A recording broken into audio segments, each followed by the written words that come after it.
Estimats, estimades, benvinguts i benvingudes a un nou capítol de Varietés a les cantonades. Este podcast on anem viatjant pels racons i raconets de les Terres de l'Ebre descobrint els seus creatius i creatives. Avui estem a Vítem, petit municipi de la comarca del Baix Ebre. A mi me fascina la masada d'en Gasol. Allí me van picar unes oques al cul. També el mas del Bisbe. Ei, i esta oloreta que fan los arbres quan florixen. Ai, les clementines. Avui hem vingut a conèixer una de les artistes amb més recorregut al territori. Ella és una autèntica referent per a generacions d'artistes i del sector creatiu. La seva obra se mou dintre del món de les arts plàstiques, pintura, ensamblatge, gravat. Sabeu de qui parlem?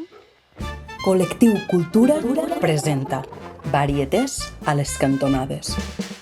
M'han dit que això és aquí, a la partida de Santa Rosa, a la calle. Anem a veure.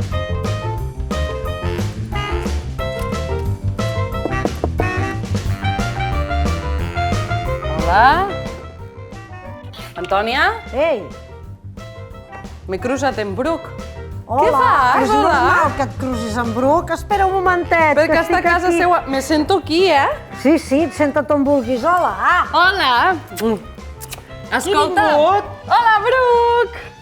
Fem unes preguntes ràpides així Digue'm. per trencar el Espera, gel. que em trec les ulleres, que no et puc mirar la... Vale, digue'm. 10 preguntes. 10, vale. Riu o mar? Mar.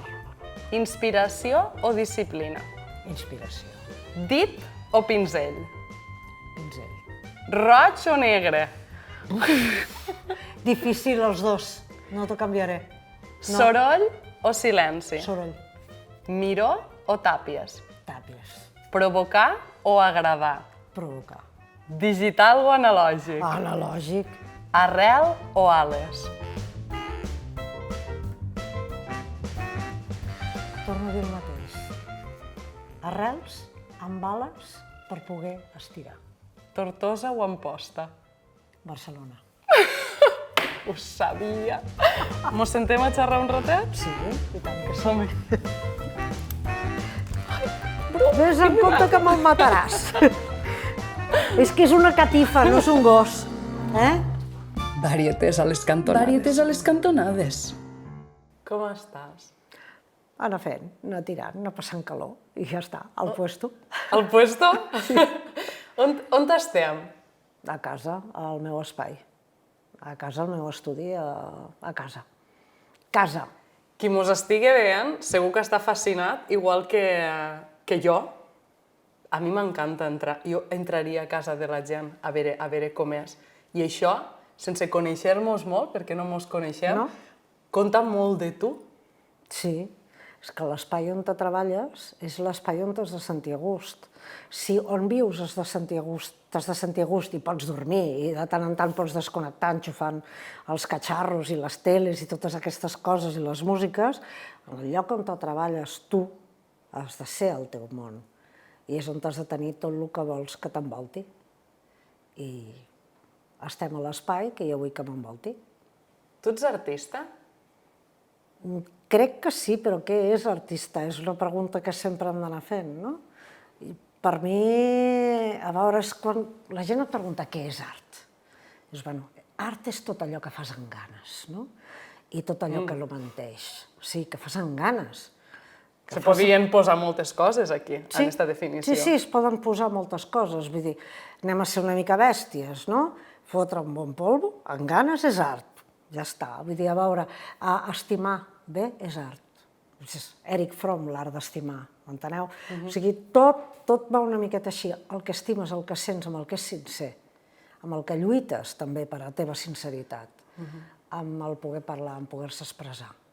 Si és així, soc artista i molt artista perquè parlo massa i m'expreso massa i pago molt en la cara i faig moltes coses aquestes estranyes que molesten bastant per les reaccions aquestes tan passionals. Sí. I en aquesta mateixa premissa del que expliques de què és art, artista se naix o artista te fas en el temps?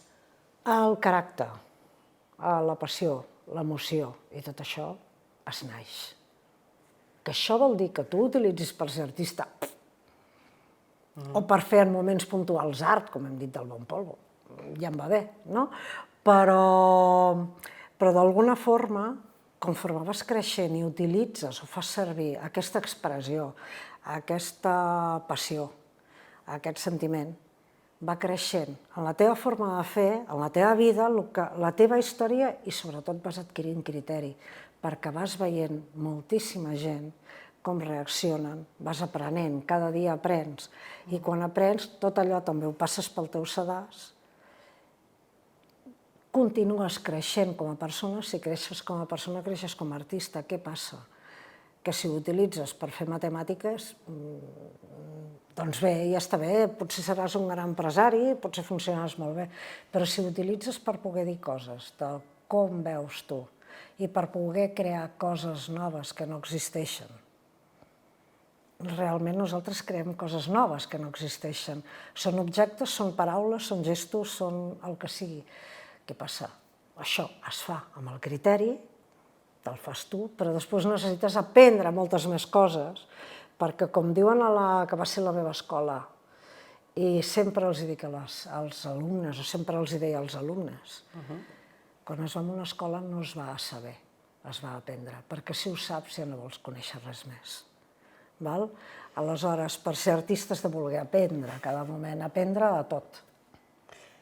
A la que parles, mastegues les paraules en tanta sabidoria, són molts d'anys dedicant-te a l'art. Saps què passa? És que no sé si sabidoria, perquè jo no... És experiència. Jo ho considero com alguna cosa meva, personal. Vull dir, aleshores jo no puc dir alguna cosa que m'ho preparo, que no sé què, que busco unes paraules, no, perquè si busco unes paraules estic fent classe i estic utilitzant les paraules d'una altra. Tu m'estàs preguntant a mi, Antònia, què és el que penso, llavors no sé si sabidoria, és emoció, és el que jo tinc aquí dins. I veritat. I la meva veritat, sí, amb tot el bo i tot el dolent, sempre amb tot el bo i tot el dolent, perquè no ens enganyem. Sempre hi ha moltes coses que no són bones, però sí. Ha sigut difícil este camí de ser artista? Ara que ho pots mirar una miqueta cap atràs? És difícil encara ara, i ho continua sent. Encara ara? Sí, ho continua sent. És difícil ser artista. És difícil perquè generalment no et pots mantenir de la teva feina. Et mantens d'alguna cosa que és similar a la teva feina. Aleshores, gràcies a les energies, al que sigui, d'haver-te pogut mantenir a la teva feina amb una cosa que s'hi apropa. En aquest cas ha sigut la docència, l'ensenyament, perquè s'ha de poder menjar. La gent no pensa que els artistes mengen. Aleshores, mengen, paguen hipoteques, vull dir, i per molt anacoretes que puguin ser, necessiten tenir un material, alguna cosa al que treballar. Aleshores ens hem de mantenir.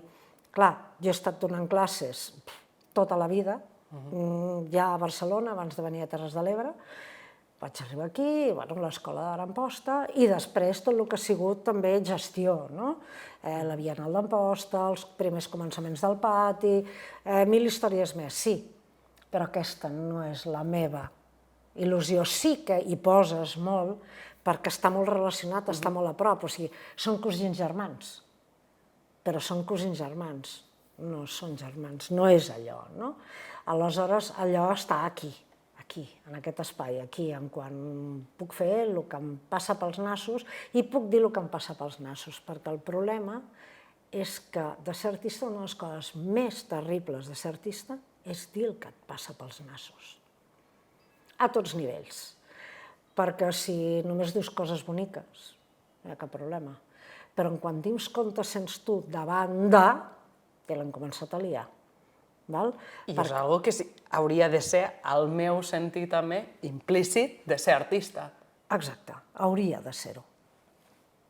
Jo no vull dir que torno a dir, cadascú menja com pot i fa el que pot. Vull dir, la supervivència de tots la tenim com la tenim. Jo he preferit fins ara guanyar-me els diners fent classe i posant la passió amb la gent que tenia ganes de tenir això, de viure aquest món i tal, amb les dificultats que implica. Perquè el primer que els dius implica això. L'art no és disseny. El disseny és una part d'art, però mentre és per un altre, per treballar les idees d'un altre, no és art. És una eina com una altra. En quan tu fas disseny compromès, llavors és art, però si tu estàs fent Alehop, és artesà, és estètic. Sí que hi ha molta part de creació, però no ho és. Tant se me'n dona, no estic en contra de res, el que vull dir és que no és el mateix, tu et pots guanyar la vida venent-te. Jo em puc vendre donant classes i altra gent que es ven fent una altra cosa, o sigui, d'alguna forma estàs sobrevivint, no? Aquesta forma de sobreviure és molt difícil sobreviure de les veritats. A més, tal com estem econòmicament, com es mou el món avui, com funciona la mentida, i torno a dir, la mentida, les xarxes socials, el que implica el que es fa veure, tot això és, posar-te a dir, no sé, posar-te a dir la política és prostitució, per dir alguna cosa, enfrontar-te socialment en moltes coses d'aquestes, això correspon, però prostitució a la dura, correspon a tenir problemes. I qui es penja o qui s'emporta a casa una obra que digui la millor lluita és la que es fa sense esperança. 4 replegats.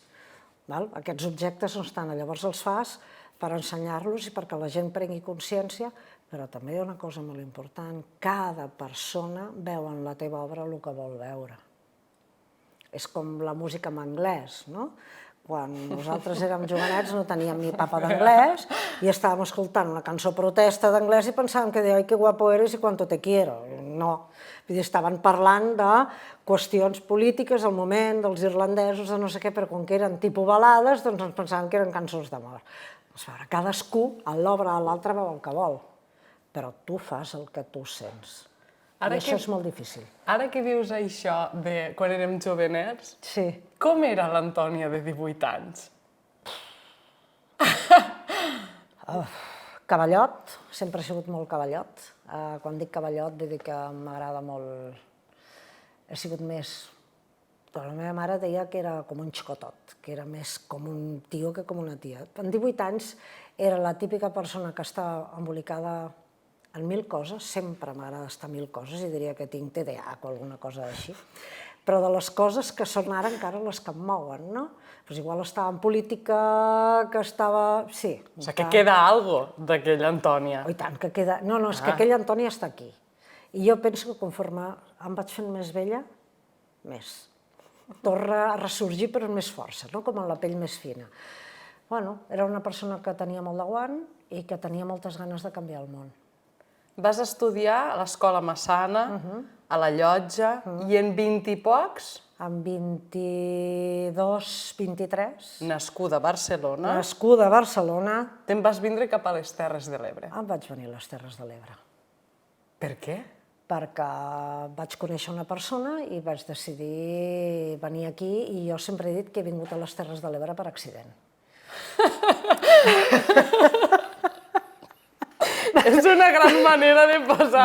Va ser... Em vaig enamorar d'algú en aquell moment i m'ho vaig jugar tot i vaig fer cap aquí, però després em vaig donar compte que va ser un accident, però bueno, l'accident ha continuat i m'he quedat aquí perquè després de molts anys Barcelona ja no era el que era.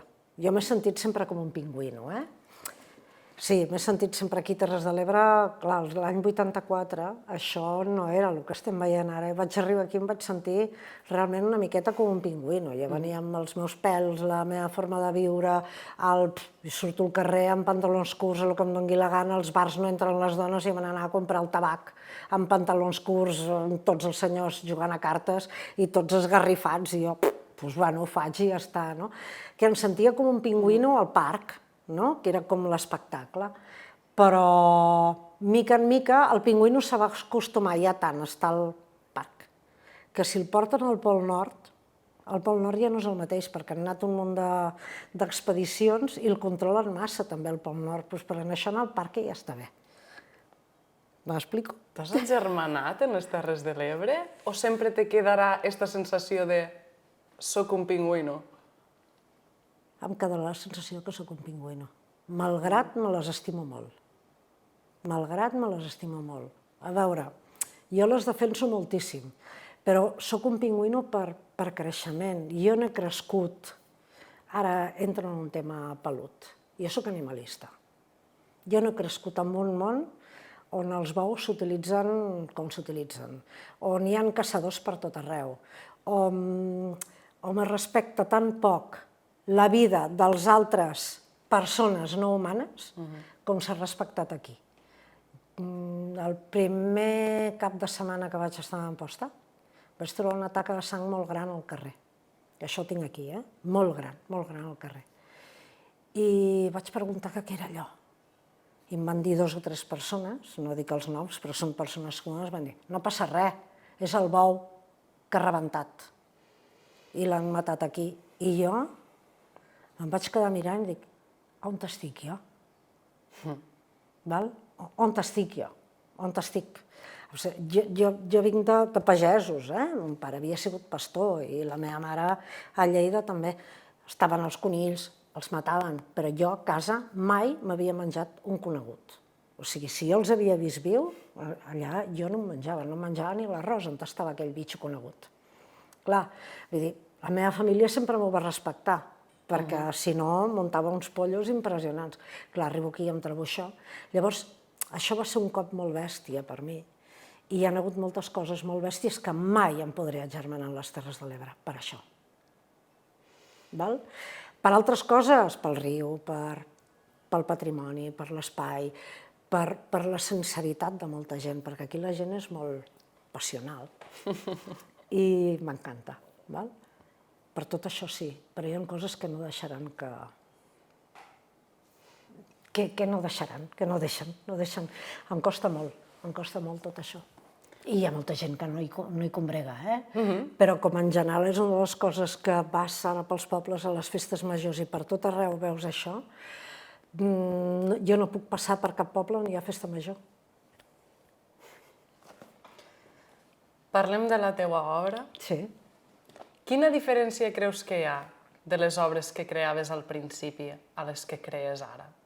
Molta.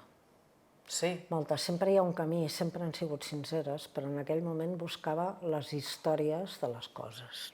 O sigui, d'alguna forma estava buscant el quin soroll, què és el que li havia passat, què és el que ha tingut, i mostrava aquella història del moment. Ara, generalment, el que estic fent és una miqueta la meva reacció enfront de. D'alguna forma, passo la societat o el moment pel meu sedàs i explico què és el que sento. Vull dir, d'alguna forma estic treballant una miqueta més l'obra. Llavors pintava més, pintava, i ara se m'ha quedat molt amb el dibuix, el més simple, i després me'n vaig a tota la qüestió d'instal·lació, alguna cosa més forta, més canyera, més tocable, més de sexe, perquè igual la faig amb la mà, perquè a mi el que m'interessa de la pintura i de l'art en si és que, no estic en contra, per a res dels ordinadors, cuidao. Vull dir, és una eina com una altra, no? Però tornem a les comparacions del sexe. Vull dir, no és el mateix tenir sexe per internet que tocar. No és el mateix que jo et faci així, directament, a que tu vegis que a la teva foto per internet jo et faig així. No. Llavors, clar, jo necessito tocar. T'anava a preguntar quin era, perquè me dies, per a ser artista necessites este impuls, esta passió, quina era la teua de passió. És esta que expliques? La meva passió és el sentiment, és l'emoció, és la passió en tot, pel bo i pel dolent. Que aquí està el problema. Qualsevol cosa em pot donar aquest cop passional, com a ràbia, com la taca de sang que he dit abans, vull dir, com una pujada de no sé què, com de cop veig, no sé, veig un polític dient una mentida com una catedral i, vull dir, em puc tornar com Hulk, no? Però en vermell. No sé, la passió és tot, és que depèn en quin moment m'agafa. Sí que em fixo en moltes coses, sobretot les coses que fan mal i que no deixen que la gent, que les persones, puguin ser persones sanes, senceres i sinceres. Perquè sempre tenim que estar prostituint-nos per alguna cosa. Perquè necessitem menjar i perquè hi ha una cosa que es diu sistema que és un desastre. Ja està. De la passió potser està aquí, intentar lluitar sempre contra aquest sistema des d'una forma més que de carrer, molt personal i de posicionament, i que a les persones els hi arribi alguna cosa, sense entendre molt bé què és el que hi ha, però que quan ho veuen diuen, oi, és xulo, no? Però quan miren, oh, hòstia, però això fa mal, no? Doncs una mica això, no? Fa mal i què pot ser això que em faci mal? Per què em fa mal? Trobar una veu pròpia és algo molt complicat. Hi ha molta gent que ha estat tota la vida trobant. Sí, i la veu canvia. I la veu canviar. Claro, la veu va canviant, perquè ens fem fenofònics, se'ns van desgastant les cordes, ens fem vells, i tu comences per un camí en la teva veu i aquest camí es va bifurcant, i la teva veu va prenent diferents tons, i va prenent diferents caires, i depèn en quin moment té una força o en té una altra, de quin moment és divertida, llavors la veu també és canviant, tant per ser artista com per ser persona. Tu en les teues obres reconeixes de dir un punt de ara això sí que parla per mi? Sí. Sempre ho ha fet o hi ha hagut algun punt? No, hi ha hagut vegades que no. Hi ha hagut vegades que no. Inclús ara hi ha obres que les estàs fent ara, les comences a fer pensant que parlen per tu i parlen, però no parlen prou per tu. S'han quedat, és quan això ho aparta. Això no cal, no? No, però a veure, abans es trencava. Fa molts anys agafava i quan una cosa ho trencava, perquè pensava, ja està, ja ho he fet, ho trenco, s'ha acabat. Ara ho desmanego, però ho deixo per recordar el que no tinc que fer, per recordar el que no em diu, que llavors, i a vegades ho ensenyo, així, entre els de casa, i em diuen, oh, que bonic, quan em diuen, oh, que bonic, ja sé fantàsticament que no anirà a cap puesto. Oh, que xulo! No. A veure, una cosa és que et diguin, sí, aquest feedback de que, oi, m'ho penjaria a casa per damunt del sofà, vale? O sigui, el que des de fora s'entén com a art, per a mi no és art. Perquè no diu. Sempre ha de dir. Sigui lleig o no. Ha de fer parlar. És difícil, sí. És difícil. Dona Sí. i artista. Sí, i d'una nació oprimida. Les tres coses, però vale. Com ho has portat, això? Doncs malament, clar. Ser dona és un problema amb un munt de coses, clar. Però com que no ens enganyéssim. No ens enganyéssim, però com que ets un cavallot, i a més soc molt tossuda. Quan una cosa se'm posa aquí, jo allò. Duro con la cabeza, que diuen els castellans, aleshores... Doncs això, ja està. Sí, ho he portat. Ho he portat lluitant, demostrant molt i intentant no ser florero. En tot moment. No sóc un florero perquè no sóc l'estereotip de nena cuca, ni ho seré mai, no? Però, indiferentment d'això, no m'ha agradat mai el paper de ser florero. Vull dir, he preferit, si he tingut que fer alguna cosa, o sigui, de fer de volum per acompanyar algú, no he tingut que ser florero, he tingut que ser com, no sé, com el cavaller que defensa el rei. Mai un florero. Parlem i hi ha molta carnalitat en el que dius. Hi ha molta política, hi ha molta revolució. Sí. Però dintre de l'art hi ha molt de classisme, molta elit. Com ho has portat tot això? Això ho he portat i ho porto malament, com un munt de coses, però per altra banda és d'entendre també que hi hagi una miqueta tot això, des que l'art contemporani, diguem-ne, ja a l'època de Duchamp, va trencar una barrera amb això de que bonic. La gent que ha pogut tenir la sensibilitat no s'hi ha apropat. Aleshores, altres persones diuen és que ara en l'art tot val. També hi ha molt a parlar perquè hi ha molta cosa de que nosaltres entenem què és el que fem. No, jo moltes vegades no entenc el que fan els meus companys. Però és que ningú s'apropa a l'art de la forma que s'hauria d'apropar, deixant que li entressi. Hi ha una altra cosa, no ens enganyem. Els artistes som especials, però seríem especials sense ser artistes. O sigui, sense dedicar-nos a fer objectes. Aniríem pel carrer i faríem alguna cosa rara, perquè som així, perquè tenim aquest caràcter, igual un dia et trobo pel carrer i tu mossegar. I dir, et mossego per què? Doncs perquè estic de mal humor i què tal? Bah! Los assustaríem més encara. Sí, aleshores què passa? No, a veure, què passa? Que són gent que tenim, quasi bé tots tenim molt de caràcter. Llavors, uns s'expressen molt i parlen molt, els altres parlen poc, però generalment hi ha molt de caràcter i entre la gent xoca. Èlit, desenganyem-nos, fer art i ser una persona és igual que algú que munyeix les vaques i fa formatges. A veure, la diferència, si aquesta persona hi posa amor amb això i fa un formatge excel·lent, a mi que no em diguin que no és art. El que no fa serà canviar el món. Els artistes, el que volem, d'alguna forma, i de fet és el que ha sigut, hi ha molta gent que diu l'art no serveix per a res. I els dic que l'art serveix per a molt, perquè si no hi ha hagut artistes, no s'haguessin canviat molts pensaments.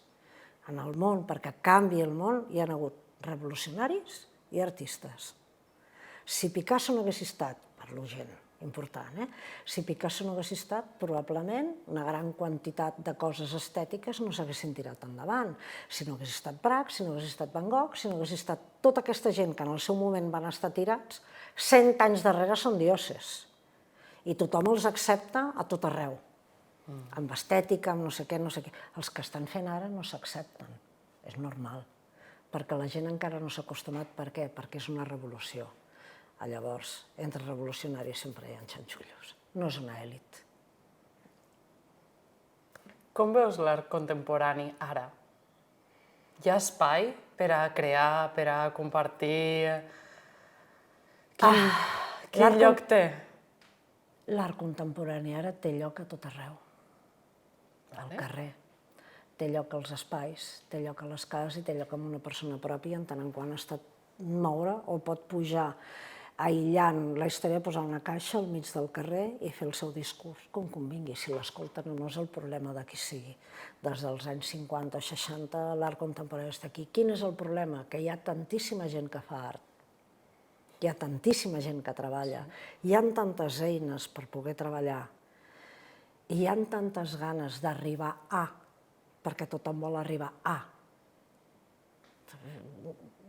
Una de les coses que molesta de l'èlit és que vol arribar a.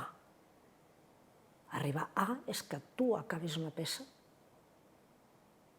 i estiguis content amb tu mateix. I estiguis content amb la peça i la peça et parli. Que això dona que ho pots exposar i que hi ha gent que ho rep. I has arribat molt. Què vols viure? Bueno, sí, jo el que veig, un gran problema és una cosa que li diem les bones pràctiques, que és que d'alguna forma tothom, si tu vas a un concert pagues, si vas a no sé què, doncs perquè la gent ha de menjar. Però no estic parlant d'uns preus exorbitants, no, estic parlant que la gent pugui viure, de tenir un respecte. Això s'està parlant molt d'això ara, però clar, també hi ha molta comercialització des d'un punt de vista comercial, d'empresari. I sí que l'artista és un empresari, però no és un empresari de diners, és un emprenedor, en tant en quant veu les coses. Per mi, per mi. No és un empresari, és un emprenedor. I un emprenedor és jo tiro endavant amb el meu camí. No és faig una empresa de la meva obra. M'has parlat abans, m'has fet 5 cèntims ja, però t'ho vull tornar a preguntar. Tu has sigut directora de l'Escola d'Art d'Amposta. Com ha sigut per a tu ser docent? En alguns moments, màgic. Tan màgic i se'm posen, em fan quirit. En alguns moments ha sigut molt màgic. Ara no. Ara és amb els alumnes és boníssim, però amb d'altres coses, tal com funciona la burocràcia, és un desastre. Estic totalment en contra, ho dic en la boca plena, i ho he dit a molts de postos, de com funciona ara l'educació, i més l'artística, com almenys hauria de funcionar com l'estan fent funcionar ara, perquè l'estan fent funcionar com una FP d'una forma terrible, però indiferentment d'això.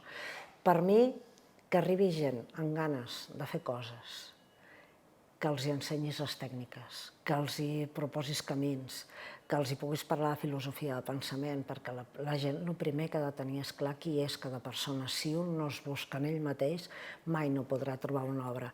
I si no es troba primer en un mateix, les tècniques de què li serveixen. Tant se m'adona que siguin d'ordinador com manual. Jo soc feliç quan porten una temporada i hi ha un moment que fan crec. Hi ha un moment en què els alumnes de cop es descobreixen. I jo els dic que acabeu de fer el crec.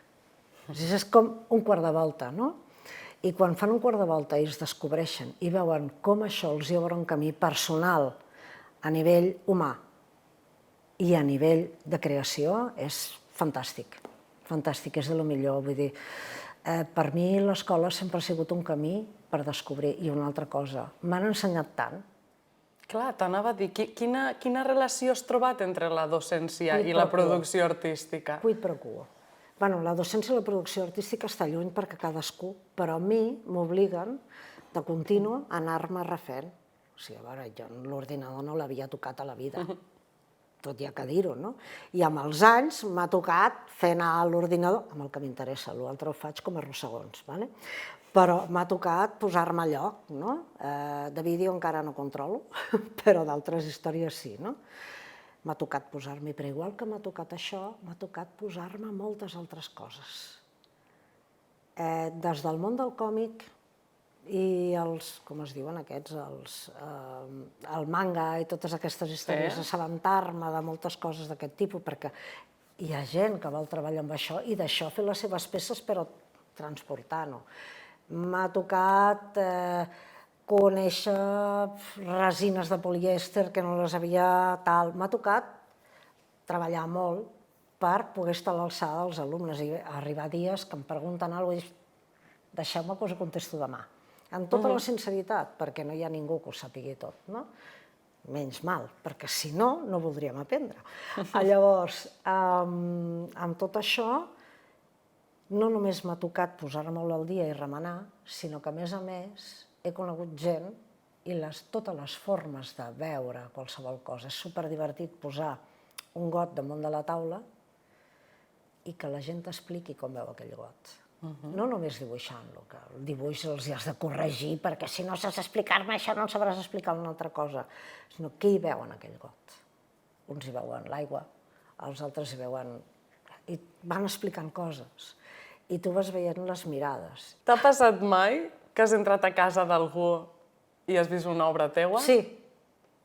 I quina és la sensació? Goig. Perquè pensava que l'havia comprat una altra persona i resulta que li va comprar per regalar-li aquesta. O sigui, van comprar una obra i em vaig quedar sorpresa. Veure-la te fa sentir orgullosa? Què et fa sentir? De preguntar-los què sents. Estàs a gust amb això? Què sents? I dic amb això, perquè justament aquesta era una mica dura. Diu molt, perquè estic veient, sí, estic veient quina és la història, com te sents en quan realment estàs penjat. No penjat, penjat. Que estàs per damunt de coses però que no les entens. I dic, ui, que bé. Clar, em va fer il·lusió que d'alguna forma em fa goig. L'únic que passa és que quan estan fora d'aquí, jo ja... I quan ja estan fetes... Que important també com desvincular-te d'alguna manera, deixar que aquesta relació s'establisca entre la persona que ara l'ha adquirit. Clar, mentre les estàs fent, estan vives, però quan les has fet s'han acabat. O sigui, a veure, en mi han acabat la història. Les puc tenir de record, per allò que deien que sóc una friqui i guardo coses, a tot li atorgo vida o li atorgo història o el que sigui. Però si els hi he fet, aquesta història, aquesta vida se la poden emportar perquè tot el que tenia que dir jo ja... Varietés a les cantonades. Varietés a les cantonades. Per acabar, unes preguntes ràpides. Vale? Primera, un objecte... No podràs triar. Un objecte que t'emportes a totes les mudances. Com he dit fa no res, fa 2 minuts, que sóc una friqui, com que els hi atorgo vida a un munt de coses, no sé, 300 objectes que van en mi. Mira, la cosa més tonta i més fàcil. Aquest anell, la meva mare, quan tenia 15 anys, em va fer tots iguals per totes les cosines. Aquest anell no me l'he tret per a res, fins que es trenqui. Definiste en 3 paraules. Passional, incontrolable i sensible. Si vaig a la teua tauleta de nit, què trobaré? Bueno, els comandaments a distància de la caixa tonta, perquè jo per a dormir-me em poso la tele, o els vídeos o el que sigui, i un llibre que em van regalar però que em defineix molt, que es diu Vermell. Què fas quan ningú te veu?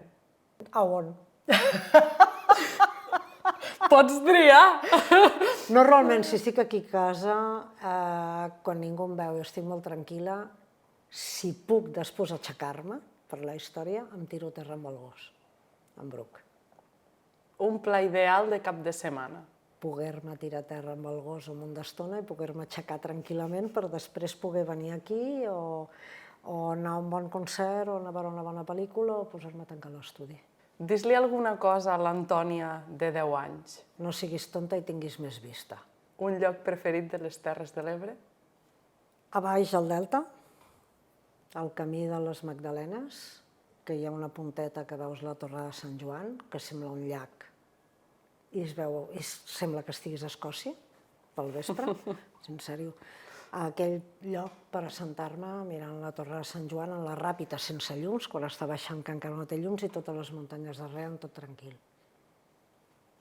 Estimades, no tinc paraules per a tot això que estem vivint. Jo me sento una privilegiada de sentar-me a parlar amb aquestes persones que estem parlant. Antònia és un gran exemple de que la cultura i l'art no arrelen només a Barcelona, sinó que ho fan per tots els racons de les Terres de l'Ebre. Vos vaig a preguntar una cosa que els hi pregunto a totes les nostres protagonistes. Vosaltres què li diríeu a la vostra jo de 10 anys? Vos llegim els comentaris i mos trobem al pròxim capítol de Varietés a les cantonades. Immenses.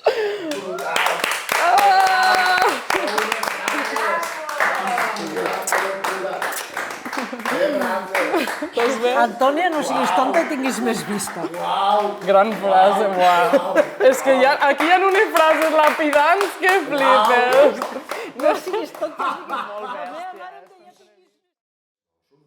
Si voleu conèixer més sobre les nostres protagonistes i tots els artistes i les artistes que formen part de la xarxa, visiteu la pàgina web de Col·lectiu Cultura. Varietés a les cantonades. Varietés a les cantonades.